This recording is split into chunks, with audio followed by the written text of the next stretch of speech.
Good afternoon, East Goshen. Hope you're having a wonderful Tuesday. It is a gorgeous day outside. So we are going to take a walk as we explore the book of Ecclesiastes together. If you haven't seen it already, our sermon is up for Sunday. It's on our Facebook and YouTube pages. You can find it both places. We covered the first half of chapter 7, verses 1 through 14, or actually the majority of chapter 7. And so today we're going to wrap up chapter 7 and prepare ourselves to discuss chapter 8 on Thursday. So chapter 7, our focus verse will be verse 18, but I want to ramp up to verse 18 because you need the context of it to understand what the author's talking about. So picking up right where we left off at the end of our service Sunday, verse 15 of chapter 7, the teacher says, "In this meaningless life I have seen both of these, the righteous perishing in their righteousness, and the wicked living long in their wickedness. Do not be over-righteous, nor be over-wise. Why destroy yourself? Do not be over-wicked, and do not be a fool. Why die before your time? It is good to grasp the one and not let go of the other. Whoever fears God will avoid all extremes."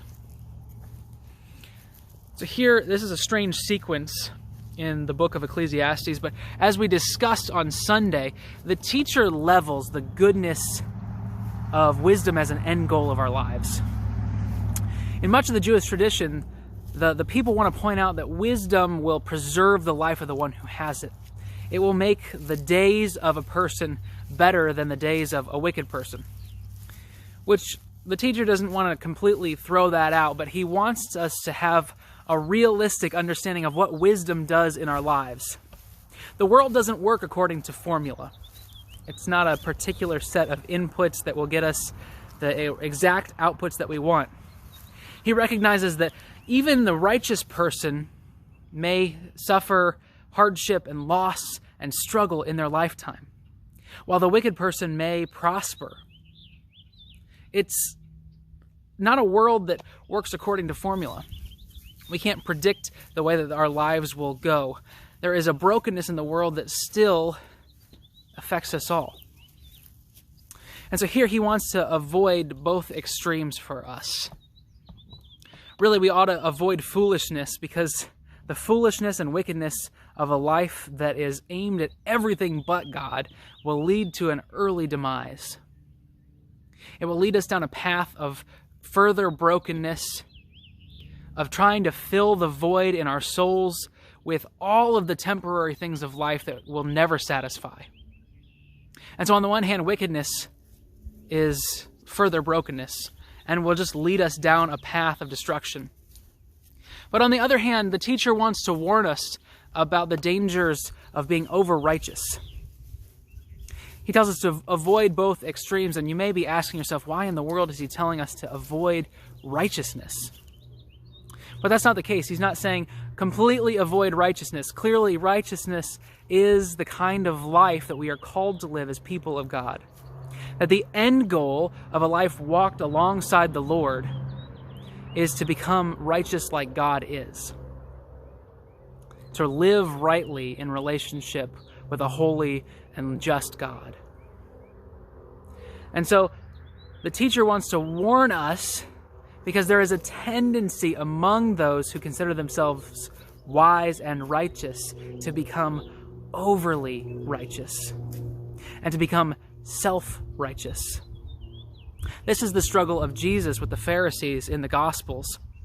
He indicts them for their self-righteousness. He accuses them of being whitewashed tombs, all show on the outside, all clean and neat on the outside, but inside they are full of death and decay, because really what they want to be able to do is to point to themselves and say, I am the only one who is correct. Everyone else is failing to live up to my standards, and so they ought to be judged accordingly. Really, it's the desire for social and religious and spiritual recognition. It's wanting other people to say, that is a righteous person. They live rightly. They follow the Word of God. And all too often in our reading of the New Testament, we place ourselves in the role of disciple. We place ourselves in the camp of the kingdom. And we often don't like to locate ourselves in the shoes of the Pharisees. But we have to be careful. That's what the teacher is warning us about here, because no one is deserving of the grace that God gives. Here at the end of chapter 7, the teacher says that no one is without blame. Even the most righteous person in the world is not without sin. The only man who is righteous is Jesus Christ. The only one who is without sin and blame is God himself, come to die for us. And so as we consider our own righteousness, we have to realize that it is only a gift of grace that God gives to us. That we ought to avoid foolishness on the one hand, a life lived in rebellion to God's purposes. And on the other hand, we ought to avoid being overly righteous and becoming condemning and self-righteous. There are two extremes. And so the middle path here is the one of reverence for God. The one that causes us to lift our eyes to heaven and say that a holy, loving, gracious, and just God has chosen to use broken individuals like you and I in his eternal purposes. He chooses to, in spite of our sin, love us with everything that he is, pouring himself out on our behalf, even becoming obedient to death on the cross. And so this middle path is the one that reveres God, recognizes that only he can provide us with a life that is aimed towards his eternal purposes. He invites us into the opportunity to participate in what he's doing. So today, as we reflect on this passage, ask yourself, how am I avoiding becoming self-righteous? Do I have a proper reverence for who God is and the fact that he uses me, even me, in spite of my own faults and failures?